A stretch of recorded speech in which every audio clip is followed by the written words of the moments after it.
Hello friends, welcome to our channel Locus Point of your career. Myself Sandhya, and from today onwards I am going to introduce the subject electromagnetic field theory, that is EMFT. ये subject हम लोग electrical engineering, electronics and communication engineering में हम लोग पढ़ते हैं और second year या थर्ड ईयर में हम लोगों का ये कोर्स इंट्रोड्यूस होता है। तो इस कोर्स को पढ़ने से पहले हम लोगों को सर्किट थ्योरी के बारे में हम लोग को पता होता है, सिग्नल्स के बारे में पता होता है। तो यहाँ पे हम लोग ये जानने की ज़्यादा कोशिश करेंगे कि इलेक्ट्रोमैग्नेटिक फील्ड थ्योरी का हम लोगों का पढ़ना इस सब्जेक्ट को क्यों ज़रूरी है, क्या नीड है हम लोगों को इस सब्जेक्ट को पढ़ने की। तो अगर हम अपना सराउंडिंग देखें तो हमारे पूरे सराउंडिंग में इलेक्ट्रोमैग्नेटिक वेव्स मूव कर रही हैं, लाइक मोबाइल फ़ोन्स है, कंप्यूटिंग स्टफ़ है, ये सब कुछ जितना भी सराउंडिंग हमारे ओर है ये सब कुछ इलेक्ट्रोमैग्नेटिक वेव्स हमारे चारों ओर है। सो जो हमारे चारों ओर है कम से कम उसको तो हम लोगों को पढ़ना ही होगा। और अगर हम थियोरेटिकली सब्जेक्ट के अकॉर्डिंग देखें तो इलेक्ट्रोमैग्नेटिक फील्ड थ्योरी भी हमारे लिए बहुत इम्पॉर्टेंट है, इसको पढ़ना बहुत इम्पॉर्टेंट है, क्योंकि इस सब्जेक्ट को पढ़ने से पहले हम लोग सर्किट थ्योरी पढ़ी होती है, सिग्नल्स के बारे में पढ़ा होता है और कहीं कहीं पे ये सर्किट थ्योरी फेल हो जाती है एक्यूरेट आउटपुट समझाने के लिए, एक्यूरेट आउटपुट बताने के लिए, और वो कुछ स्पेसिफिक कंडीशंस होती हैं। सो आगे के डिस्कशन में हम लोग इस बात को जस्टिफाई करेंगे कि क्यों हम लोग के सर्किट थ्योरी में कुछ स्पेसिफिक कंडीशन में ये एक्यूरेट आउटपुट हमें नहीं मिलता, कुछ स्पेसिफिक कंडीशंस में जो आउटपुट है उसको जस्टिफाई नहीं कर पाती सर्किट थ्योरी। सो आगे देखते हैं हम लोग। तो स्टार्ट करेंगे हम लोग सबसे पहले इलेक्ट्रोमैग्नेटिक फील्ड थ्योरी की डेफिनेशन से। सो electromagnetic is the study of field interaction which is generated by the charge distribution in the current. इस डेफिनेशन को देखते ही सबसे पहले हमारे माइंड में जो क्वेश्चन आता है वो आता है field. What is field, how they are generated and how these fields are interact. So इन सारे क्वेश्चंस को आंसर करने के लिए हम लोगों को इस सब्जेक्ट को पढ़ना ही बहुत इम्पॉर्टेंट है। नेक्स्ट, अगर हम जस्टिफाई करें अपनी सर्किट थ्योरी के कुछ स्पेसिफिक कंडीशन में फेलियर को, तो यहाँ पे हम उसका जस्टिफिकेशन देखते हैं। So let us consider a circuit. इस सर्किट में हम लोग देख रहे हैं हमारे पास एक वोल्टेज सोर्स है, कपल ऑफ वायर्स हैं जिसको हम लोग ऑरेंज कलर से देख रहे हैं, और एक स्विच है। सो इस स्विच से जब हम वायर्स को वोल्टेज सोर्स से कनेक्ट करेंगे और अगर हम किसी से भी पूछें कि सर्किट के बारे में आप क्या एनालाइज कर रहे हो, तो हमारे पास बहुत सारे आंसर्स आएंगे और वो आंसर्स ऐसे हो सकते हैं कि nothing will happen, current will flow for a short time. कोई ये कहेगा कि हमारे पास इंफॉर्मेशन कंप्लीट नहीं है, मीन्स कि हमें वोल्टेज सोर्स की फ्रिक्वेंसी के बारे में नहीं पता है, हमें वायर के शेप के बारे में नहीं पता है, हमें उसकी लेंथ के बारे में नहीं पता है। तो आइए देखते हैं कि इन सारे पॉइंट्स को हम लोग कैसे जस्टिफाई करते हैं कि कैसे सर्किट थ्योरी फेल हो जाती है और कैसे इलेक्ट्रोमैग्नेटिक फील्ड थ्योरी को पढ़ना हमारे लिए इम्पॉर्टेंट हो जाता है उन स्पेसिफिक पॉइंट्स पे। तो फर्स्ट पॉइंट जो हमें आंसर मिला था, nothing will happen as the circuit is open. तो हम लोगों को पता है कि अगर हमारे पास लोड रजिस्टर नहीं है आउटपुट में और सर्किट ओपन है तो कोई भी करंट फ्लो नहीं करेगी और कोई भी हमें आउटपुट नहीं मिलेगा। ये आंसर हमको मिलेगा जो purely circuit theory circuit background का होगा। अगर हम लोग किसी और से पूछें तो कोई ये भी आंसर दे सकता है कि current will flow for a short time, क्योंकि जो हमारे पास वोल्टेज सोर्स सर्किट में लगा हुआ है वो आयंस का सोर्स है और जो स्विच है हमारे पास वो मेटल से बना हुआ है। सो मेटल से बना हुआ है, जब जैसे ही स्विच क्लोज होगा तो मेटल से बने हुआ जो स्विच है वो वायर को चार्ज करेगा। सोर्स जो बैटरी है हमारे पास वो सोर्स ऑफ आयंस है, वो ट्रैवल करेंगे और वायर को हमारे चार्ज करेंगे। सो ये चार्जिंग प्रोसेस क्या है, क्या वेव फॉर्म हमें मिलेगी, चार्जिंग प्रोसेस होगा कैसे, इन सारी चीज़ों को समझने के लिए हमें इलेक्ट्रोमैग्नेटिक फील्ड थ्योरी समझनी पड़ेगी। सर्किट थ्योरी ये हमें नहीं समझाता कि चार्जिंग प्रोसेस किस तरीके से होता है। नेक्स्ट, अब हम बात करेंगे शेप ऑफ वायर की, कि किस तरीके से shape of wire circuit theory, shape of wire को सर्किट थ्योरी समझाने में फेल हो जाती है। कि जैसे हम लोग शेप में कोई चेंज कर दें अगर किसी सर्किट के, तो किस तरीके से हमें जो आउटपुट मिलेगा वो एक्सपेक्टेड आउटपुट नहीं होगा। एक सर्किट पर्सन के अकॉर्डिंग जो हमें एक्सपेक्टेशन होगी कि हमें आउटपुट पे ये आउटपुट मिले, वो हमें नहीं मिलेगा। सो देखते हैं हम लोग आगे। हम लोग सर्किट देख रहे हैं यहाँ पे स्क्रीन पे, जिसमें कि एक वोल्टेज सोर्स है, स्विच है, कपल ऑफ वायर है, जिसमें कि एक वायर को हम लोगों ने कई बेंड्स दिए हुए हैं, सफिशिएंट बेंड्स दिए हुए हैं। आउटपुट पे हमें एक लोड लगाया हुआ है और उस लोड को कनेक्ट किया हुआ है ऑसिलोस्कोप से, जिसपे कि हम लोग आउटपुट वेवफॉर्म चेक करेंगे। सो सर्किट में क्या होगा, इन बेंड का क्या इफेक्ट होगा हमारे आउटपुट पे, देखते हैं। लो फ्रिक्वेंसी जब हमारे पास होगी, यानी जो वोल्टेज सोर्स लगाया अगर वो लो फ्रिक्वेंसी पे है, तो स्विच क्लोज होने पे जो हम इनपुट में वोल्टेज दे रहे हैं उसी के अकॉर्डिंग हमें आउटपुट पे वोल्टेज मिलना चाहिए। लेकिन जब हम हाई फ्रिक्वेंसी पे जाते हैं तो हम ऑसिलोस्कोप में वो एक्सपेक्टेड रिजल्ट हमें नहीं मिलता, एक्सपेक्टेड वेवफॉर्म हमें नहीं मिलती। तो क्या होता है, जो बेंड्स हैं, ये वायर में जो हमने बेंड्स दिए हुए हैं, हाई फ्रिक्वेंसी पे ये बेंड्स आउटपुट लोड पे वोल्टेज ड्रॉप जो है वो ज़ीरो करा देता है, इसलिए हमें एक्सपेक्टेड आउटपुट नहीं मिलता ऑसिलोस्कोप पे। सो एक सर्किट पर्सन जो एक्सपेक्ट करता है कि हमें ये आउटपुट मिलना चाहिए, मीन्स हमने इनपुट पे अगर कोई वोल्टेज दिया है तो आउटपुट पे हमें ये वोल्टेज मिलना चाहिए, वो हमें एक्सपेक्टेड वोल्टेज नहीं मिलता। तो इस फिनोमिना को समझने के लिए कि कैसे हाई फ्रिक्वेंसी पे वोल्टेज ज़ीरो, वोल्टेज ड्रॉप जो है वो ज़ीरो हो जाता है, लोड पे हमें वोल्टेज ज़ीरो मिल रहा है, वो किस तरीके से हो रहा है, इसको समझने के लिए हमें इलेक्ट्रोमैग्नेटिक फील्ड थ्योरी का पढ़ना, उसको समझना बहुत ज़रूरी है। नेक्स्ट कंडीशन हम लोग देखते हैं। यहाँ पे हमने वोल्टेज सोर्स लगाया हुआ है और जो वायर है उसको डिस्कनेक्ट कर दिया है, मीन्स कट कर दिया है, और उन दोनों कट किए हुए टर्मिनल्स पे एक लार्ज मेटल प्लेट लगाई हुई है। अब बात आती है कि बीच में जब कनेक्टिविटी ब्रेक है तो हमें आउटपुट किस तरीके से मिलेगा। हम सबको पता है कि प्लेट्स के बीच में कॉन्टिन्यूटी नहीं है, इसके बाद भी करंट में कॉन्टिन्यूटी है, यानी कि करंट आगे फ्लो कर रही है और हमको आउटपुट भी मिलेगा।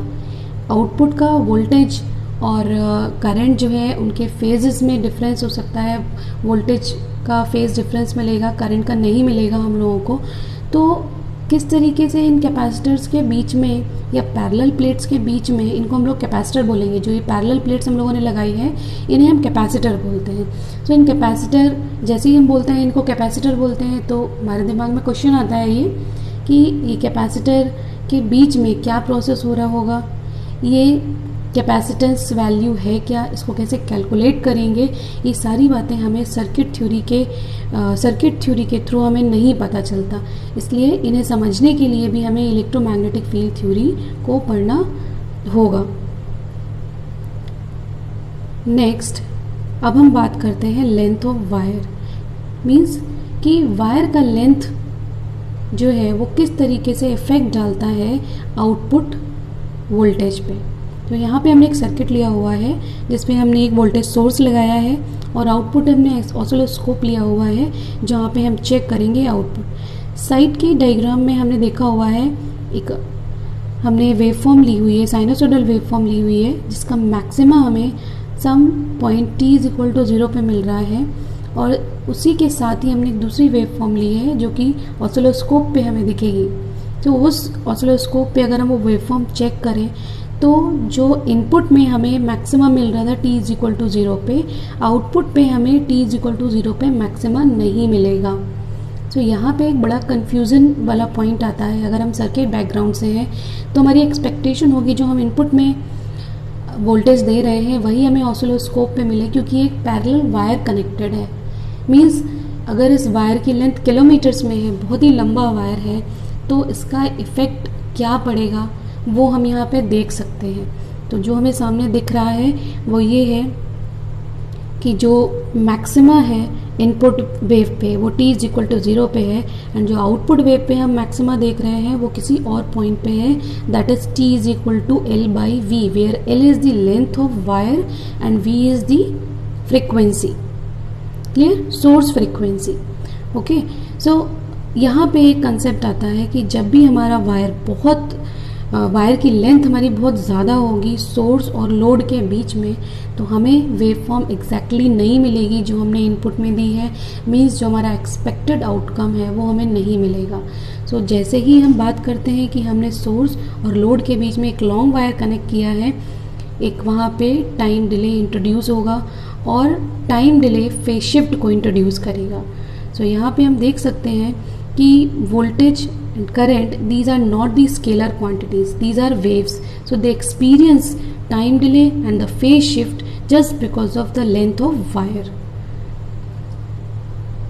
So the value of current wave changing along the length, तो फंक्शन हम देख सकते हैं यहाँ पे आई करंट का फंक्शन हमें दिख रहा है, करंट वेव का I z t is equal to the I cos omega t minus beta z. Means current wave is not the function of t, it's dependent on the distance also. Clear?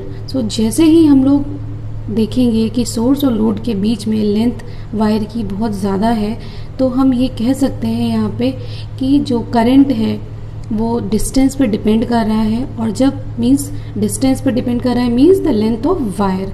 सो वहाँ पे हमको output पे delay experience होगा और वो delay होगा L by v, where L is the length of wire. So ये पूरा फिनोमेना समझने के लिए हमको इलेक्ट्रोमैग्नेटिक फील्ड थ्योरी पढ़नी होगी, इसके कंसेप्ट्स को समझना होगा।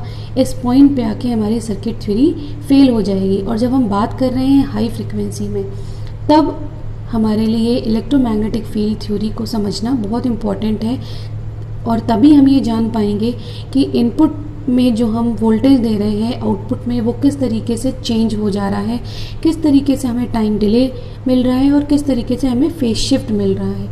सो इन दोनों केसेस में shape of wire and the length of wire, इन दोनों केसेस में हम ये देख रहे हैं कि जब हम हाई फ्रिक्वेंसी की बात करते हैं तो वहाँ पे किस तरीके से हमें एक्सपेक्टेड आउटपुट नहीं मिलता है। नेक्स्ट हम बात करते हैं फ्रिक्वेंसी ऑफ सोर्स की। सो फ्रिक्वेंसी ऑफ सोर्स की अभी तक हम लोगों ने जितना भी पिछला डिस्कस किया हुआ है वहाँ पे हमने ये देखा है कि सर्किट पर्सन के लिए वायर की लेंथ मैटर नहीं करती, सोर्स की फ्रिक्वेंसी मैटर नहीं करती। लेकिन जब हम इलेक्ट्रोमैग्नेटिक फील्ड थ्योरी पढ़ लेते हैं या जो ये थ्योरी पढ़ चुका है अगर उससे मिलते हैं तो वो उसके लिए मैटर करता है कि जो सोर्स है वो हाई फ्रिक्वेंसी का है या फिर लो फ्रिक्वेंसी का है, किस तरीके की फ्रिक्वेंसी आगे ट्रैवल कर रही है वायर के थ्रू। तो यहाँ पे एक जो जस्ट हम देखते हैं पूरे डिस्कशन का वो ये है कि लो फ्रिक्वेंसी पे wire as a inductor work करेगा एंड हाई फ्रिक्वेंसी पे wire as a transmission line work करेगा। अब क्वेश्चन ये आता है हमारे माइंड में कि what is transmission line and how we calculate it. तो अपना टाइम हम बहुत ज़्यादा यहाँ पे वेस्ट नहीं करेंगे, क्योंकि जैसे ही हमारा कोर्स कंप्लीशन पे आएगा हम उसको आगे जैसे जैसे कंप्लीट करेंगे हमें खुद पता चल जाएगा कि ट्रांसमिशन लाइन क्या होता है।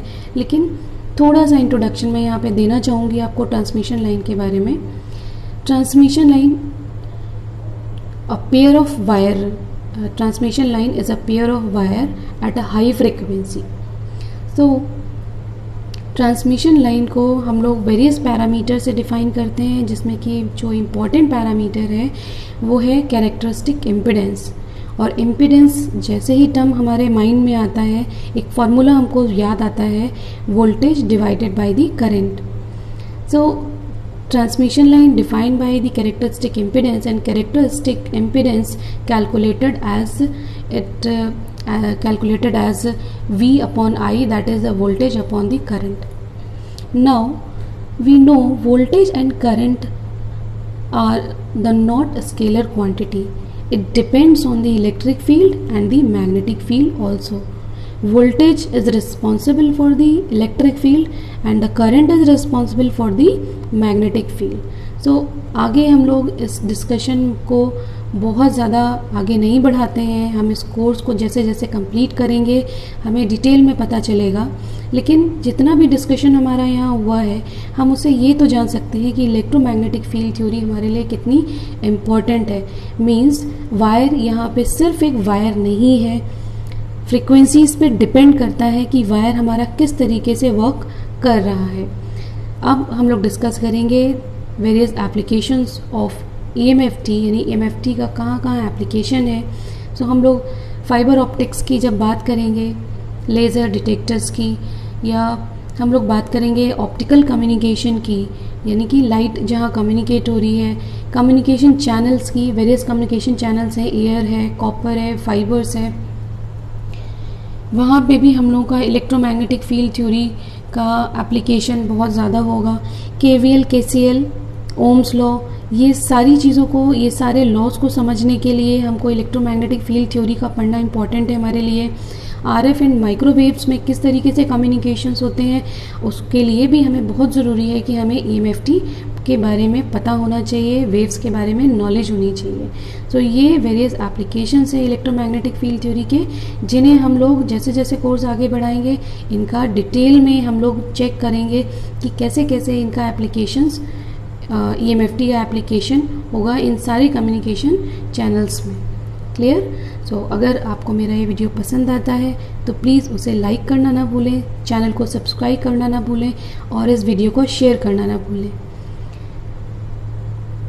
और अगर आपकी कोई क्वेरी है तो आप प्लीज़ कमेंट बॉक्स में मुझे क्वेरी कर सकते हैं। Please watch my videos and support us. Thank you.